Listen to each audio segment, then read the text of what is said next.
ওই দা মা কুকুর।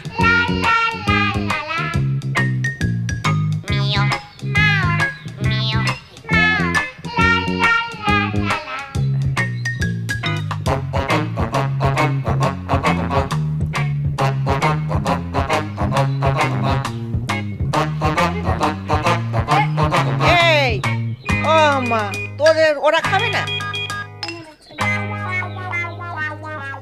ওরম করছে কেন?